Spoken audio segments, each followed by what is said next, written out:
नमस्कार, आप सभी का स्वागत है यूट्यूब चैनल कुमार फाइनेंस पर। रेल विकास निगम लिमिटेड, जिसको शॉर्ट फॉर्म में हम आरवीएनएल के नाम से भी जानते हैं, ये इंडियन रेलवेज की सब्सिडियरी कंपनी है। इसके बिजनेस की बात किया जाए तो ये कंपनी कंस्ट्रक्शन सेक्टर में काम करती है और मेनली ये रेलवे के लिए इंफ्रास्ट्रक्चर तैयार करती है, जैसे नए रेलवे लाइन बनाना या रेलवे लाइन का चौड़ीकरण करना, ब्रिजेस बनाना, इलेक्ट्रिफिकेशन करना वगैरह।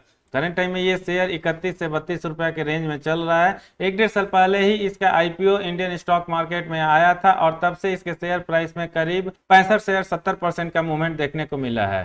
फंडामेंटली ये कंपनी कैसी है, इस कंपनी का फ्यूचर प्रोस्पेक्ट कैसा बन रहा है, क्या ये शेयर मल्टीबैगर बनने की क्षमता रखता है और क्या करंट लेवल पर इस शेयर को बाई किया जा सकता है, चाहे शॉर्ट टर्म हो, मीडियम टर्म हो या लॉन्ग टर्म के लिए हो, ये पूरा डिटेल हम इस वीडियो में जाने। उसके पहले मैं कहना चाहूंगा, अगर आप फर्स्ट टाइम विजिटर हैं इस चैनल पर और आपको यहाँ का कंटेंट पसंद आता है, इस चैनल को सब्सक्राइब करने के बारे में जरूर सोचिएगा।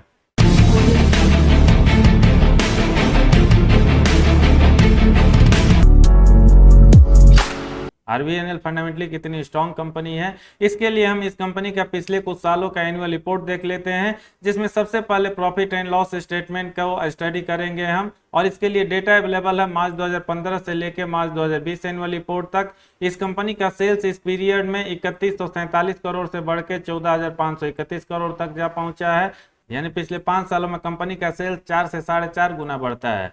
एक्सपेंसेज भी आपको इस पीरियड में 3001 करोड़ से बढ़ के 13,761 करोड़ तक पहुंचता हुआ दिखेगा। यहाँ पर भी करीब आपको 4.5 गुना के आसपास ग्रोथ होता हुआ दिखेगा, यानी ये भी इसके सेल्स के लाइन में ही है। ऑपरेटिंग प्रॉफिट इस पीरियड में 146 करोड़ से बढ़ के 770 करोड़ तक जा पहुंचा है। ओपीएम परसेंटेज देखें इस पिछले 6 साल में तो ये लगातार 5% के आसपास बना हुआ है, जिसको हम थोड़ा सा खराब मान सकते हैं, क्योंकि कंस्ट्रक्शन इंडस्ट्री में काम करने वाली कंपनी के लिए अगर ओपीएम परसेंटेज 10-12% आता है तो उसको बहुत अच्छा माना जाता है। लेकिन चूंकि इस कंपनी का ओपीएम परसेंटेज पिछले 5-6 सालों से लगातार 5% के रेंज में बना हुआ है, इसलिए हम इसको एवरेज परफॉर्मेंस मान सकते हैं। नेट प्रॉफिट इस कंपनी का मार्च 2015 एनुअल रिपोर्ट में 337 करोड़ था, जो बढ़ के 753 करोड़ तक जा पहुंचा है फाइनेंशियल ईयर 2019-20 के पीरियड में, जिसको हम एवरेज परफॉर्मेंस मान सकते हैं, क्योंकि इस कंपनी का सेल्स इस पीरियड में 4 से 4.5 गुना के आसपास ग्रो किया है।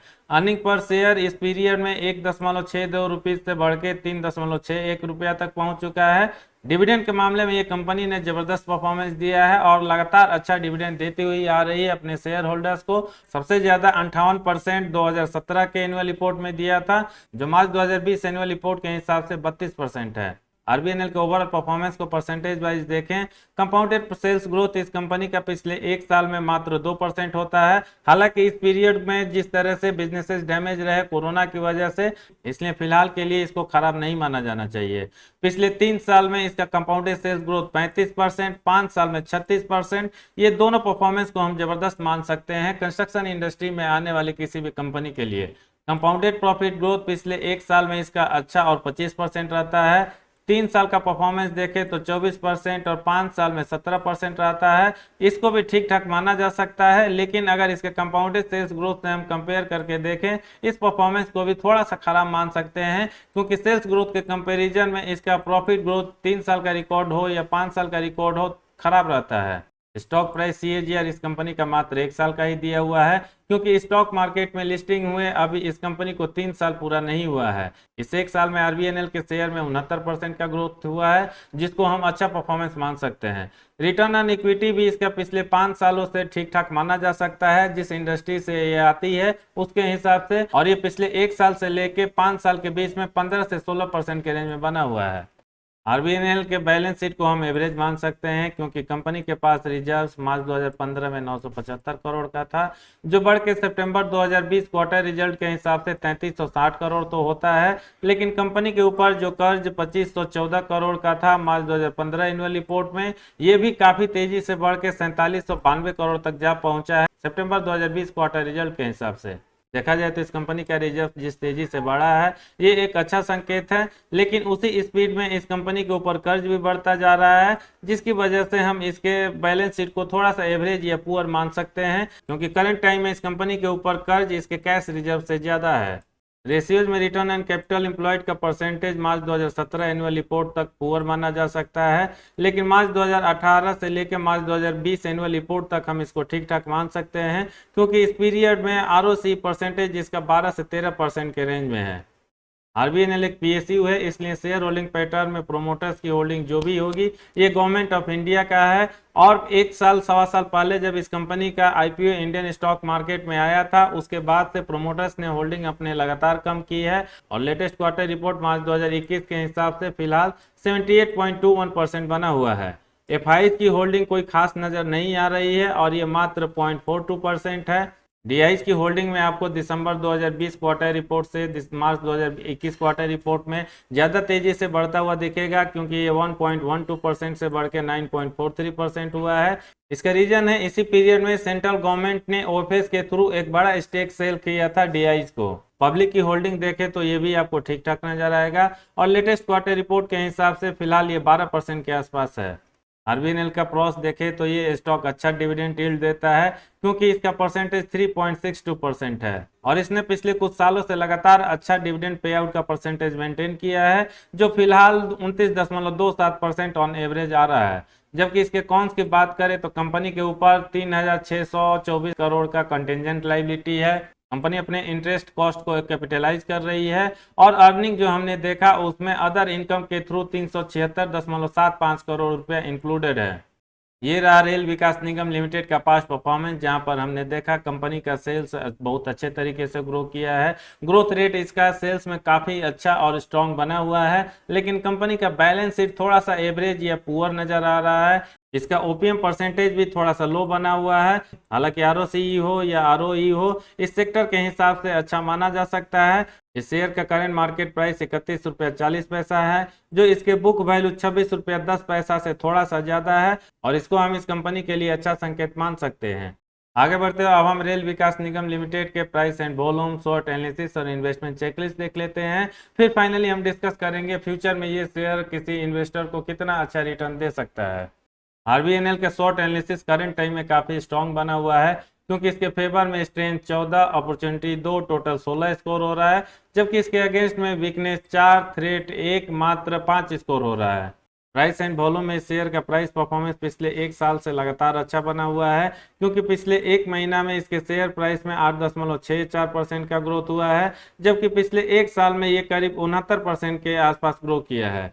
वॉल्यूम एनालिसिस भी इस स्टॉक का पिछले एक महीने से लगातार स्ट्रॉन्ग बना हुआ है, क्योंकि एनएससी और बीएससी मिलाकर on average 65 lakh share trade होता हुआ दिख रहा है, जिसमें डिलीवरी का परसेंटेज 44% है। 1 वीक एवरेज डेटा के हिसाब से 1 करोड़ शेयर ट्रेड होता है, डिलीवरी का परसेंटेज इसमें 42.46% होता है। एक दिन पहले एक बार फिर से आपको 1 करोड़ शेयर ट्रेड होता हुआ दिखेगा, जिसमें डिलीवरी का परसेंटेज थोड़ा सा लो और 38% है, जबकि टुडे डेटा के हिसाब से 56 लाख शेयर ट्रेड होता है और डिलीवरी का परसेंटेज अब तक का सबसे हाई करीब 46% के आसपास है। यानी ओवरऑल इस कंपनी का प्राइस परफॉर्मेंस या वॉल्यूम एनालिसिस देखें तो फिलहाल ये स्टॉक काफी अच्छा नजर आ रहा है और फ्यूचर पॉइंट ऑफ व्यू से भी फिलहाल ये काफी अट्रैक्टिव बना हुआ है, क्योंकि न सिर्फ इस शेयर का प्राइस 31.45 रुपया है, बल्कि शेयर में डिलीवरी का परसेंटेज भी अच्छा बना हुआ है।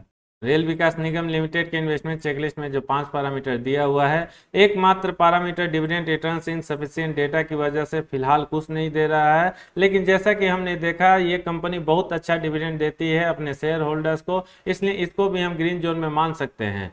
बाकी 4 पैरामीटर पर देखें तो हर तरफ आपको ग्रीन सिग्नल ही मिलता हुआ दिखेगा, क्योंकि इंटरेस्टिक वैल्यू हो, रिटर्न्स वर्सेज एफडी रेट हो, एंट्री पॉइंट हो या एसएम जीएसएम का कोई इशू नहीं है, हर तरफ ये शेयर खरा उतरता है। फिलहाल ये कंपनी स्मॉल कैप से बिलोंग करती है और मार्केट कैप इसका 6484 करोड़ है। की मैट्रिक्स में पी रेशियो भी इसका काफ़ी अच्छा है, क्योंकि मात्र ये सिंगल डिजिट में 8.70 है, जबकि सेक्टर पी 64.54 है। फोरकास्ट में यहाँ पर मात्र 2 ही एनालिस्ट ने अपना ओपिनियन शेयर किया है, जिसमें दोनों का मानना है इस शेयर को आप बाई करके चल सकते हैं फ्यूचर में अच्छे रिटर्न के लिए। फाइनली अब हम बात करें क्या किसी इन्वेस्टर को रेल विकास निगम लिमिटेड के शेयर में इन्वेस्ट करना चाहिए। मैं यहाँ पर बताना चाहूँगा किसी भी कंपनी के शेयर में अगर आप इन्वेस्ट करना चाहते हैं, उसको फंडामेंटली देखें। जैसा कि हमने देखा पास्ट में इस कंपनी ने ठीक ठाक ही परफॉर्मेंस किया है, कहीं पर बहुत ज़्यादा अच्छा इसका परफॉर्मेंस रहता है तो कहीं पर इस कंपनी का परफॉर्मेंस पुअर रहता है। साथ ही उस कंपनी के फ्यूचर प्रोस्पेक्ट को भी देखें, जिस सेक्टर से वो कंपनी आती है या जिस इंडस्ट्री से वो कंपनी आती है वहां पर कंपनी को कितना कंपटीशन मिलने वाला है उसका एनालिसिस करें।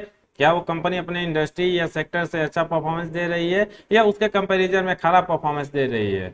रेल विकास निगम लिमिटेड के बिजनेस का इंडस्ट्री वैसे देखा जाए तो कंस्ट्रक्शन है, लेकिन चूंकि कंस्ट्रक्शन में केवल ये स्पेशलाइज बिजनेस करती है रेलवे के लिए इंफ्रास्ट्रक्चर प्रोवाइड करने का, और वहां पर देखा जाए तो इस कंपनी का कोई कंपटीटर नहीं है। और जितना भी रेलवे का काम निकलता है वो रेल विकास निगम लिमिटेड के थ्रू ही होता है, इसलिए करंट टाइम में इस कंपनी को बिजनेस पॉइंट ऑफ व्यू से देखा जाए तो काफी अच्छा बना हुआ है। इसके फ्यूचर की बात करें तो इसका प्रोस्पेक्ट भी काफी अच्छा नजर आ रहा है, क्योंकि रेलवे इंफ्रास्ट्रक्चर के लिए बहुत ज्यादा काम करना अभी बाकी है। फिलहाल ये कंपनी पीएसयू है, लेकिन सेंट्रल गवर्नमेंट का जिस तरह से मोटिव नजर आ रहा है, हो सकता है आने वाले टाइम में इस कंपनी में गवर्नमेंट अपना मैक्सिमम स्टेक सेल कर दे और एक तरह से ये प्राइवेटाइज हो जाए। तब मुझे ऐसा लगता है इस कंपनी का एक्सपेंशन और ज्यादा अच्छे तरीके से हो सकता है। और जो करंट टाइम में इसके शेयर प्राइस हम 31 या 32 रुपया के रेंज में देख रहे हैं, ये आपको 300 से 400 रुपया के रेंज में भी पहुंच सकता है। हालांकि करंट टाइम में इसको गारंटी के साथ नहीं कहा जा सकता।